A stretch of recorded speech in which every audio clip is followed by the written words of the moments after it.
In the early 2000s, a literal cartoon war broke out. Writers of The Simpsons, South Park, King of the Hill, and Ren and Stimpy were all attacking Seth MacFarlane's Family Guy. But it's not hard to see why they were upset. Family Guy was successful by repeating the same lazy comedic formula over and over again for decades, leading to 9 Primetime Emmy Awards and even a Grammy nomination. With tensions at an all-time high against Family Guy, Seth MacFarlane finally decided to respond to the criticism, and as a result, he created one of the most controversial episodes in animation history. It was so bad that the Fox network refused to air it on live TV, and many lost respect for Seth MacFarlane forever. What about South Park? Seth MacFarlane had a dark sense of humor, and he wanted to push the boundaries in the animation industry. As a kid, he was obsessed with cartoons like the Flintstones and Woody Woodpecker. He would spend hours drawing and studying these classic animated shows. By the time he was 9, he was already publishing a weekly comic strip for his local newspaper. But unlike other aspiring animators who were writing kid-friendly cartoons, MacFarlane's humor was intentionally offensive. He wasn't interested in heartwarming stories, he wanted to stir the pot with edgy jokes. Did he get in any trouble for his drawing? Yeah.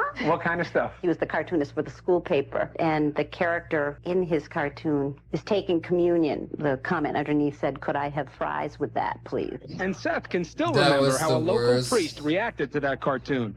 Dear Seth, shame on you for insulting the Almighty God and those who love him. After studying animation at the Rhode Island School of Design, MacFarlane caught the attention of Hanna-Barbera Productions with his thesis film, Life of Larry. Is it too much for a kid to just call his parents if he's going to be out late? You know, I mean, especially in a city like this. It ain't safe, you know, Lois? I mean, even in this apartment. I mean, some nut in his underpants could just walk in off the street, bang on the door, and demand God knows what. You guys have any Cheez-Its? Honey, I think we should move. During his time at Hanna-Barbera, he helped write and animate legendary cartoons like Johnny Bravo and Dexter's Laboratory. And while most animators work behind the scenes for years before ever getting the opportunity to share their own projects, MacFarlane just kind of skipped the line. He pitched a crude, low-budget cartoon about a dysfunctional family featuring an alcoholic dad, a talking dog, and a violent baby to various networks, and Fox took a gamble on him. In 1999, Family Guy was born, making Seth MacFarlane the youngest showrunner in television history. But what nobody knew at the time was that this show would go on to change the animation landscape and make Seth one of the most hated men in the industry. Over the years, Family Guy has been called many things, from iconic to offensive, but if there's one word that keeps coming up, it's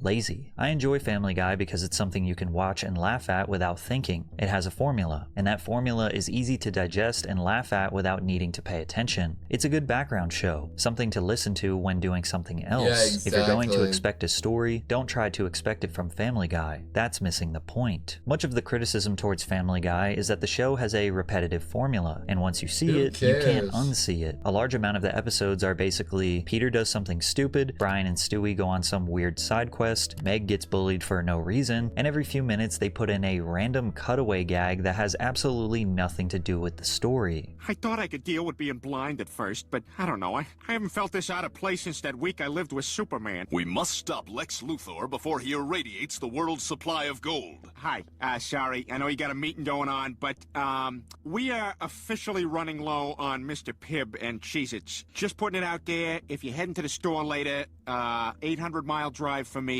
like 5 seconds for you. Critics believe Family Guy doesn't rely on good storytelling or deep character arcs, and instead fires off quick, easy, and pointless jokes. Some hit, some miss, but it doesn't really matter because the show moves so fast that nobody has time to care. Family Guy's cutaway gags used to enhance the quality of the overall episode, making the show's style unique, but over time they stopped being objectively funny and became random for the sake of being random. Peter, when did you become so polite? Oh, I've been hanging out with Caillou's beta dad. In fact, I'm meeting him at the park to eat unsalted saltines on the swings. I feel like you're wearing what Rachel Maddow would wear to a pumpkin patch. What the fuck? As the years went on, many thought that the show was using these gags as a way to fill up their time slot and maybe make up for poor writing. We know for sure this is how The Simpsons creator Matt Groening felt, because he did not shy away from blatantly making fun of Family Guy in front of their millions of viewers. At the start of 1999, Family Guy made its debut on Fox, while The Simpsons was already on its 11th season. Immediately, the two shows were competing for viewers hours on the same network, with Family Guy pulling similar numbers to The Simpsons. The Simpsons officially ignited the beef in the episode Treehouse of Horror. In the episode, Homer discovers how to clone himself, but his attempts were not perfect. Some of the clones came out looking off. As the camera pans across the field of cloned Homers, one of them looks like Peter Griffin. Seth MacFarlane realized that this was Groening accusing Peter Griffin of being a copy of Homer Simpson, and that accusation is not too far from the truth. The Simpsons pioneered adult animation in the mainstream, proving that animated shows could appeal to more than just kids and can oftentimes be edgy and controversial.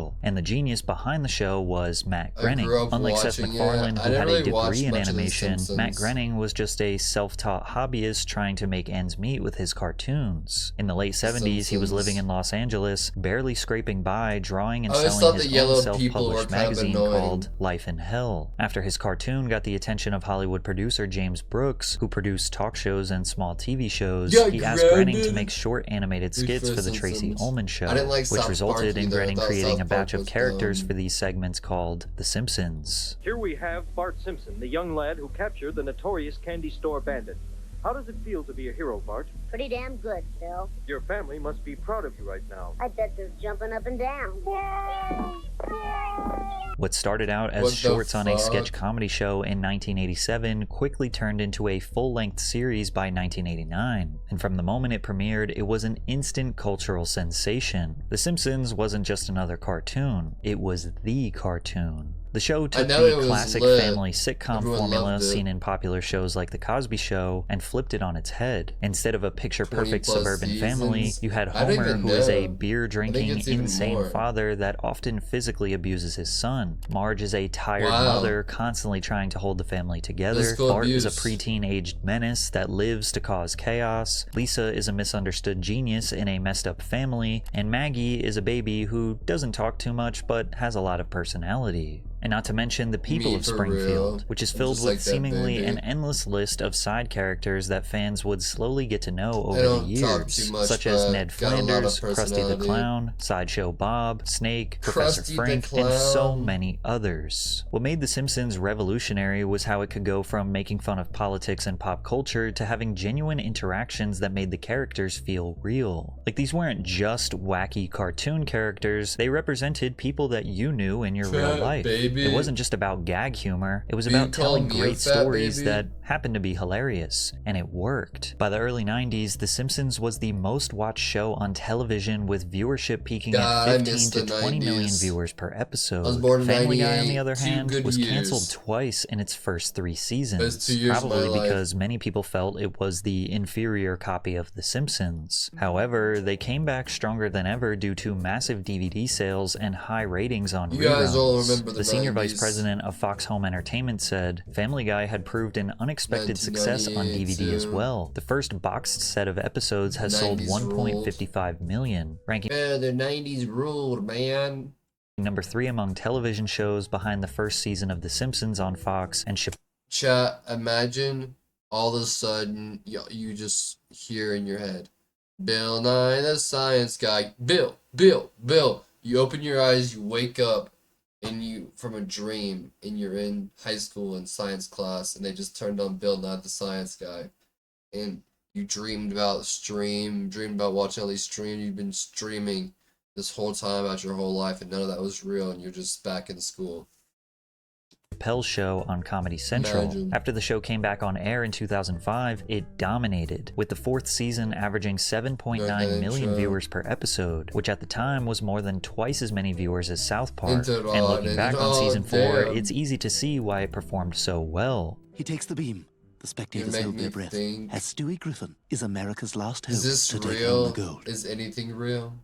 Oh, did you see that, Mitch? I sure did, Kathy. That was impressive. Season 4 is called by some peak Family Guy. It was paced well, funny, and just the right amount of offensive. The cutaways were tasteful, adding to the chaos without taking away from the story. And during Family Guy's resurgence in popularity, The Simpsons writers decided it was the perfect time to diss them once again. In season 17, episode 8 of The Simpsons, 2 Italian police officers are flipping through a book of known criminals. As they skip through the mugshots, you can see a picture picture of Peter Griffin with the crime of plagiarismo, which means plagiarism in Italian. The diss could not be more clear, again claiming that Family Guy is stealing the premise of The Simpsons. They also threw a bonus jab in at American Dad, which is Seth MacFarlane's other show, essentially saying they are a copy of a copy. And while these jabs feel like The Simpsons play fighting with Family Guy, South Park came out of nowhere and dropped an absolute bomb on them. A diss that was so brutal that multiple writers in the animation industry personally thanked them for attacking MacFarlane. Matt Stone and Trey Parker were just two film school kids from the University of Colorado who couldn't care less about what other people thought of their humor. They both believed that comedy could be as offensive and brutally honest as possible while also having a great story. In 1992, Matt and Trey met on the set of a student project. To pass time in between takes, they would do voices for each other trying to make the other one laugh, and they instantly became best friends. You do eating sounds? Oh yeah. That's a cuttlefish and that's a cuttlefish and asparagus is not sitting well. Oh no! Cuttlefish is about to come out of my. What the fuck? Oh, here it comes! Oh, it's going to be a rat! Hold on, Kaido! I believe in you! At the end of every semester, the film department put on a student screening, and since it was right before Christmas, they needed something Christmassy. So Matt and Trey decided to use construction paper cutouts to animate characters and make their first short together called Jesus vs. Frosty, which would lay the foundation for what we now know as South Park. After college, both Matt and Trey moved to LA, where they would meet Fox executive Brian Graydon at a screening of their indie film, Cannibal the Musical. Brian loved their style so much, he decided to help spread their work around the industry. After some back and forth negotiations with companies like Fox and MTV, Comedy Central decided to greenlight the first episode of South Park. Although it is still in the adult animation genre, South Park takes a different approach than Family Guy and The Simpsons. South Park is all about creativity and unpredictability. One week, the elementary age kids are dealing with normal school drama, and the next, they're fighting a war against gnomes stealing people's underwear. And yet, that's still not even the craziest situation these kids have gotten into. Do you like it? Do you like it, Scott? I call it Mr. and Mrs. Tenorman chili. Oh my God! Oh my God! I made you eat your parents. South Park instantly turned Comedy Central from a struggling cable network to a network powerhouse, pulling in between 3.1 and 5.5 million viewers per episode. By season 2, it was breaking records. On April 22nd, 1998, the episode Cartman's Mom is Still a Dirty Slut pulled in 6.2 million viewers, making it the highest rated non-sports show in cable history at the time. To put it into perspective, 8 of the 10 most watched shows on cable that spring were South Park episodes. In just over 1 year, Trey Parker and Matt Stone took over cable TV. They also developed a seething hatred for family. It must be an annoying time to be alive. Everyone's walking around saying South Park quotes, talking about South Park episodes, South Park this. Guy. When asked about how he feels about Seth MacFarlane's empire, Trey Parker said, "There's more and more stuff every day finding its way onto American television that I think is really great. But then you get this bubblegum shit that's just like, by the book. What we call 9-to-5 comedy writers. They mostly have families and kids, and that's the most important thing. And then they go into work and write comedy, and when it's 5 o'clock, it's time to go. It's gag humor. And gag humor drives us crazy, where it's just like, here's a gag, here's a gag. It's got nothing to do with what's going on in the show. Just like, here's a gag. And anyone who writes comedy knows that that is the very easiest, simplest thing to do, and you don't really need any talent to do it. You just need to learn the craft and do it." Similar frustrations were expressed by John Kricfalusi, the creator of the iconic cartoon Ren and Stimpy. If you're a kid wanting to be a cartoonist today, and you're looking at Family Guy, you don't have to aim very high. You can draw Family Guy when you're 10 years old. You don't have to get any better than that to become a professional cartoonist. The standards are extremely low. Tensions in the animation industry were at an all-time high, with more people speaking out against Family Guy than ever. So in 2006, Matt and Trey decided to escalate the tension to a full-blown war. South Park released a 2-part episode titled Cartoon Wars. In the episode, Cartman really wants to sabotage Family Guy because he hates their lazy gag writing. As As Cartman arrives to the Fox Network writing room, he is shocked to learn that Family Guy is written by manatees who pick random idea balls from a tank. Each ball contains a verb, noun, or pop culture reference, which the manatees choose an idea ball and swim it over to the joke combine. South Park essentially proves how formulaic and ridiculous Family Guy jokes are by assembling 5 idea balls that say laundry, date, winning, Mexico, Gary Coleman. Peter, you didn't do the laundry today. You think that's bad? Remember the time I won a date to Mexico with Gary Coleman? ¿Qué pasa, señores? What you talking about, Willis? When this episode released, millions of people around the world witnessed South Park brutally minimize Family Guy's value to the entertainment industry. And it turns out, Matt Stone and Trey Parker were not the only ones in the industry who hated Family Guy. After the first part aired, we got calls from people at The Simpsons saying thank you, because they actually hate Family Guy more than we do, even though they won't say it. And then we got calls from people that work on King of the Hill saying, Me too, I like Family Guy. They said, quote, you're doing God's work by ripping on Family Guy. And like, because Family Guy is kind of just, it's like the Justin Timberlake thing. It's like when you're a musician and you're doing your stuff and you're working hard and you're trying to do art, and then Justin Timberlake comes along and just rakes in all the cash and everyone thinks he's awesome. You're like, dude, come on, that's not that good. Up until this point, McFarlane never really responded to the jabs and criticism towards his show, but this attack was too big to ignore. Ironically, he didn't fire back at South Park. Instead, he shifted his anger towards his original haters, The Simpsons. However, many believe he took it too far, and this joke nearly destroyed his reputation forever. In a 2007 Family Guy episode titled Moving Out, at the bottom of the screen appears a bumper for The Simpsons, with a miniature Marge waving to the audience. Because both shows air on Fox, this could have easily been mistaken for a genuine promo. Then miniature Quagmire runs over and attempts to essay Marge. She fights him off and dashes off screen, but then Quagmire with his pants around his ankles chases after her. Then it cuts to a shot outside of The Simpsons' home where we can hear Marge and Quagmire having sex in the parents' bedroom. Homer then walks in catching them, shocked. And from there, you can hear Quagmire shoot and kill the entire Simpsons family. Oh my god! Oh my god! You shot my homie! I'm calling the police! So, Simpsons R-word and murder. What that got dark real fast. This scene was so brutal, it actually never made it to live TV. The only reason we ever got to see this scene was because it was included in the Family Guy DVD box set. Also on the DVD, Seth MacFarlane does a director's commentary where he discusses this specific scene, doubling down that he feels this joke was not too far and it should have been aired. I'm not going to be diplomatic. That's crazy. Because what happened here was fucking bullshit. This is a gag I got a call from the network saying, you can't do this. You cannot do this gag.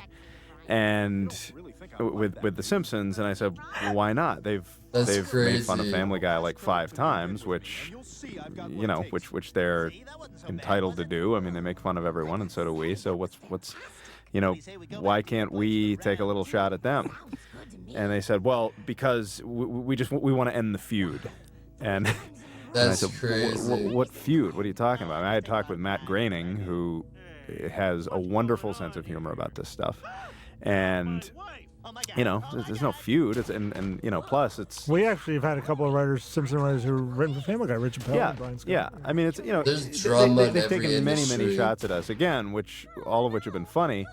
And Fox said, well, this seems a little personal. And I said, well, how could it be any more personal than a picture of Peter Griffin on a wanted poster that says plagiarist? They made fun of me. Why can't I make fun of them? Seth, you shot a baby. Likely due to the network just wanting the beef to be over, both Family Guy and The Simpsons stopped taking jabs at each other for a while. Allegedly, Matt Groening was upset with Seth for many years after this, and although Seth MacFarlane never apologized for this explosive joke, he has been very honest about his admiration for The Simpsons and Matt Groening. And the Simpsons guys don't like you either, right? That's more of a friendly rivalry. They take shots at us, we take shots at them. Matt Groening is a friend of mine. He's a great guy. That's more of like a, all in good fun kind of thing. He even wrote a line in a Family Guy episode essentially admitting to stealing from The Simpsons. Get up. You're on my side of the bed. Peter. We act like we didn't take a lot from The Simpsons. We took a lot from The Simpsons. They seem to make amends by doing an official Simpsons and Family Guy crossover episode in 2014. However, there was still a tiny bit of tension behind the scenes. In the end, everyone from both camps loved it, except maybe Seth MacFarlane. The running theme of the episode was that Family Guy stole everything from The Simpsons. They made this point over and over and over and over. Apparently, at some point, Seth told his staff, "Guys, enough." It's clear that Seth MacFarlane does hold The Simpsons in high regard, but he also believes he deserves his respect. After all, Family Guy did win 9 Primetime Emmy Awards and is loved by millions of fans around the world. And it's actually because of this success that the South Park creators are jealous and hold resentment towards him. With Trey Parker saying, "The biggest thing is that you put everything into your show. It's like you've got to die for it. When you're an artist, you've got to say to yourself, this is all that matters, and if it kills me, so be it." And then you have the Family Guy writing staff who come in 9 to 5, write their gags, and go home. But what I absolutely must say to you is that this totally, purely 100% completely comes from a place of jealousy. Because when we're sitting there in our room, it's 3 in the morning and we're 12 hours from having to air, and we don't have like a third act, wondering why we do this to ourselves. We're just totally jealous of their job. At the end of the day, beefing over cartoons is crazy. Shut up. Bitch, shut up.